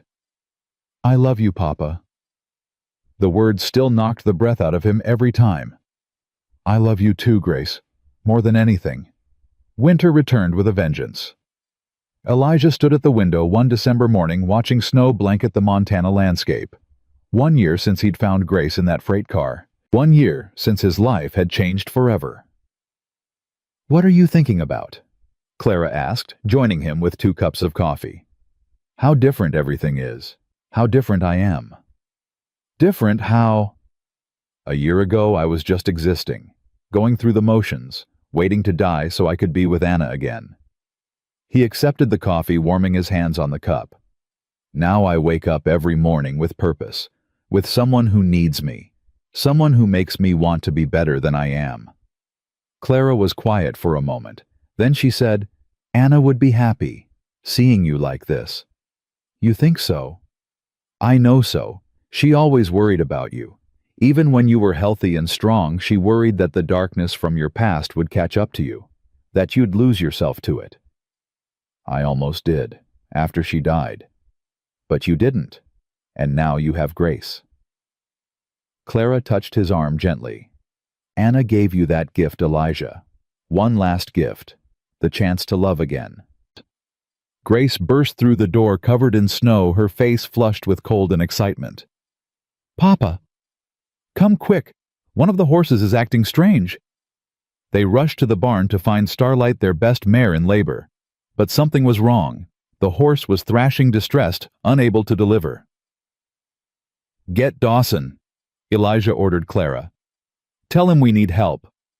"I'll stay," Grace said firmly. "I can help." "Grace, I've helped with calves. I know what to do. Please, Papa, let me stay." There was no time to argue. Elijah nodded. They worked together through the afternoon and into the evening. Grace held Starlight's head, singing softly to keep her calm. Elijah worked to reposition the foal, his hands cramping from the cold and effort. "It's not turning," he gasped. "The foal is stuck." "You can do it, Papa. You have to." Her faith in him was absolute, unshakable. Elijah reached deeper, found the foal's legs, and pulled with everything he had. The foal slid free. Still, silent. "No," Grace whispered. "No, no, no." Elijah cleared the foal's nose and mouth, rubbed its chest. Nothing. "Come on," he muttered. "Come on, little one, fight." Still nothing. Grace pushed past him, kneeling beside the foal. She leaned close and breathed into its nose the way she'd seen him do with the calves. Once, twice, 3 times. The foal shuddered, gasped, let out a weak whinny.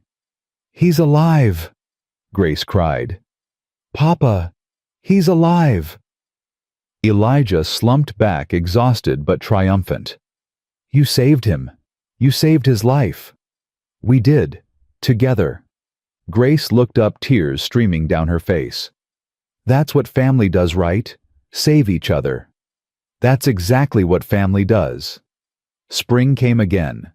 The ranch was thriving. New foals, new calves, new life everywhere Elijah looked. Grace had grown 3 inches over the winter. She was becoming less a child and more a young person, with opinions and dreams and a stubborn streak that reminded Elijah painfully of Anna. "I want to learn to read better," she announced one morning. "Clara says there's a school starting in town, real teachers from back east. You want to go to school?" "I want to learn everything, math and writing and history and science." Her eyes shone. "Clara says education is the one thing nobody can ever take away from you." "Clara's a wise woman." "So can I go?" "Please, Papa." Elijah pretended to consider it, though he'd already made up his mind. "On one condition." "What?" "You keep helping with the ranch. School is important, but so is family. So is this land we've built together." "I promise. I'll do both. I'll be the best student and the best rancher in all of Montana." "That's my girl." The years passed the way years do. Slowly at first, then all at once. Grace went to school and excelled at everything she touched. She made friends, real friends, girls who visited the ranch on weekends and giggled over boys and dreams of the future. She grew into a young woman of remarkable beauty and strength. Her chestnut hair darkened to auburn. Her gray eyes, Anna's eyes, held a wisdom beyond her years. The star-shaped birthmark behind her ear became her signature, a reminder of where she came from and who she was. Clara stayed, becoming the grandmother Grace had never had. She taught Grace to sew, to cook, to navigate the complex waters of womanhood. She was there for the milestones. The first dance, the first heartbreak, the first triumph. And Elijah watched it all with wonder and gratitude. The hawk faded into legend. People still told stories about him in saloons, but they were just stories now. Tales of a bygone era.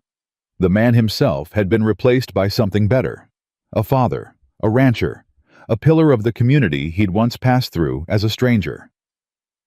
On Grace's 18th birthday, Elijah gave her a gift. "What is it?" she asked, turning the small wooden box over in her hands. "Open it." There.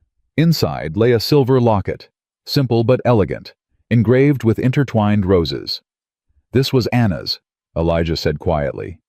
"She wore it every day of our marriage. I wanted you to have it." Grace opened the locket. Inside were 2 tiny portraits, Anna on one side, Lillian on the other, sisters reunited in silver. "Oh, Papa." Tears spilled down her cheeks. "It's beautiful." "You're the bridge between them, Grace, the best of both your mothers. They'd be so proud of the woman you've become." "I had help." Grace threw her arms around him. "The best help anyone could ask for."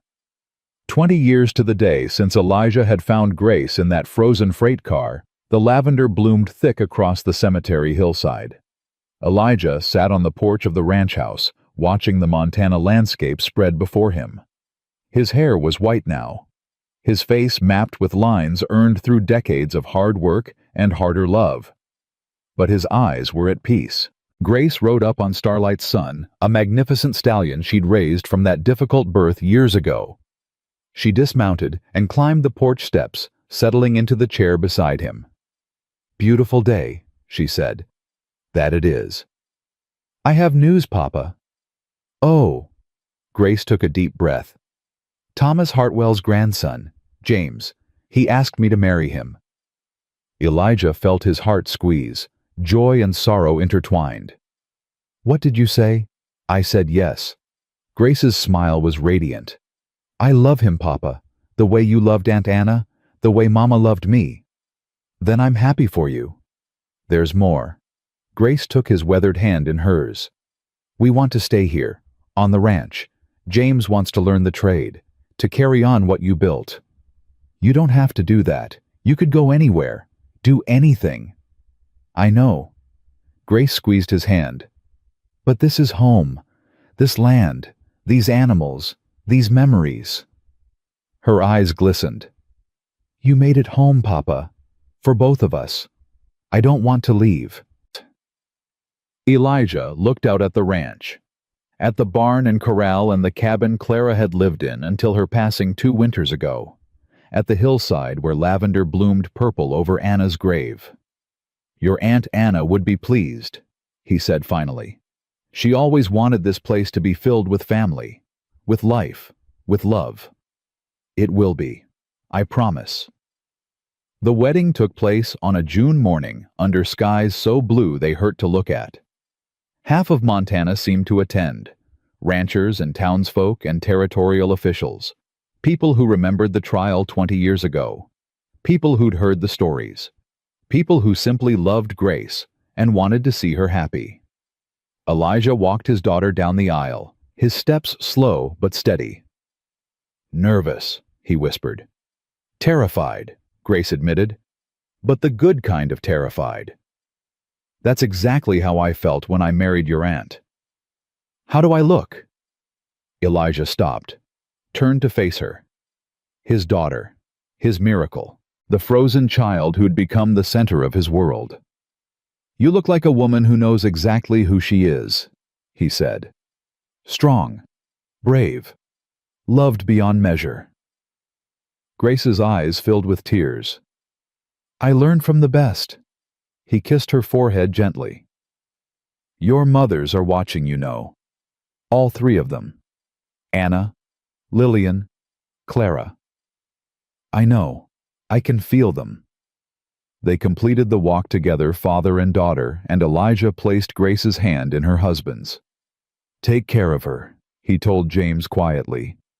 She's the greatest gift I've ever received. I will, sir. I promise. The years that followed were golden. Grace and James filled the ranch with children, 3 of them eventually, 2 girls and a boy. They named the oldest Anna, the middle child Lillian, and the boy Elijah, though everyone called him Eli. Elijah taught his grandchildren everything he knew: how to ride, how to rope, how to brand with steady hands and strong hearts, how to face fear and do the right thing anyway. On summer evenings, he'd gather them on the porch and tell stories. About the hawk and his hunts, about the frozen child in the freight car, about the love that had saved them all. Tell us about the note again, Grandpa, little Anna would beg, the one that said, no one's child. It was pinned to your grandmother's chest, Elijah would say. 3 words meant to throw her away forever. But you didn't throw her away. No, I pulled her close and promised to keep her safe. And you did. And I did. The children would sigh with satisfaction, never tiring of the story, never losing their wonder at how their family had begun. On his 78th birthday, Elijah sat on the porch one last time. The autumn sun was warm on his face.